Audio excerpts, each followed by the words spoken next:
पे मत जाइएगा। मैं भूमिहीन चौधरी हूँ, भूमिहीन चौधरी हूँ। चौधरी जो है वो चला आ रहा है विरासत से, लेकिन जमीन नहीं है।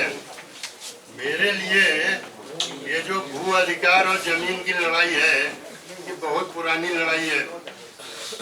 मैं सिर्फ तीसरी पीढ़ी हूँ उसमें, और जो तीसरी पीढ़ी हूँ मैं भी 64 साल का हो गया हूँ। अब आप सोच लो ये कितनी लंबी लड़ाई है। जमीन और भू अधिकार की लड़ाई बहुत समय से चल रही है और बहुत लंबे समय तक चलने वाली है। हाँ, एक आध दिन, एक आध साल, 10 साल में इसका निपटारा नहीं होने वाला है। इतिहास गवाह है कि इस सारे मामले को लेके पूरा राजनीतिक फलक जो है उसमें एक मत बनना संभव नहीं रहा है। पीछे जो मैं इसीलिए सोच रहा था यहाँ बैठे हुए कि भाई 3 स्तर की लड़ाई हम लड़ रहे हैं। एक ये वो जिनका भू अधिग्रहण हो चुका है। हाँ, सबसे पुराना जो भाखड़ा नंगल डैम है वहाँ के विस्थापितों को आज तक मुआवजा और न्याय नहीं मिला है। तो एक बहुत लंबी फौज है जिसका भू अधिग्रहण हो चुका है और उसकी लड़ाई जारी है।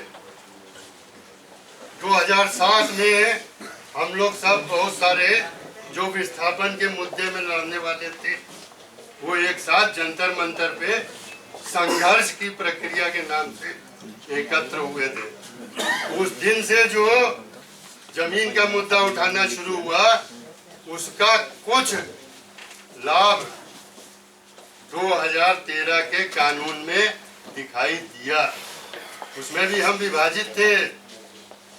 हम लोग, कुछ लोग मानते थे कि 2013 में बहुत कुछ मिल गया है और कुछ लोग थे जो मानते थे ये नौटंकी है, इसमें कुछ नहीं मिला।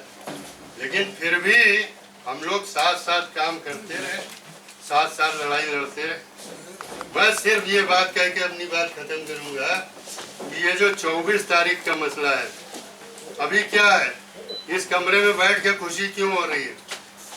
हम सब एक बात पे एक हैं कि जो अध्यादेश मौजूदा सरकार लाई है ये अध्यादेश रद्द होना चाहिए। 2013 कानून में क्या था क्या नहीं अच्छा था, बहस चलती रहेगी, ठीक है। वो कानून आज तक लागू ही नहीं हुआ। जब कानून लागू ही नहीं हुआ, कोई अनुभव ही नहीं है, तो अध्यादेश की जरूरत कहाँ से थी? अध्यादेश क्यों चाहिए होता है? भाई बदलना जरूरी है। क्यों जरूरी है? कि भाई ये अनुभव है, ये अनुभव कहता है कि ये कानून जो बना तो ठीक नहीं चल रहा। ऐसा कोई अनुभव ही नहीं है, तो बदलने की जरूरत ही स्थापित नहीं है।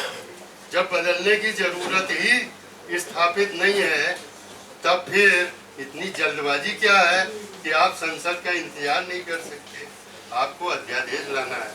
तो ये बात बहुत साफ है कि ये सरकार पूरी तरीके से कारपोरेट घरानों को मस्तक है, उन्हीं के कंधे पे सवारी करके चुनाव जीती है। उनको अपने चुनाव में जो लाभ प्राप्त किया है उसको लौटाने का समय आया हो और ये जल्दी से जल्दी लौटाना चाहिए। हम सब एक मत है कि 24 तारीख और 24 तारीख के बाद इस अध्यादेश को रोकने के लिए जो कुछ करना जरूरी है उसमें हम साथ लगे रहेंगे। लेकिन अध्यादेश वापस हो जाने के बाद भी जमीन की समस्या और भू अधिकार की लड़ाई समाप्त नहीं होने वाली।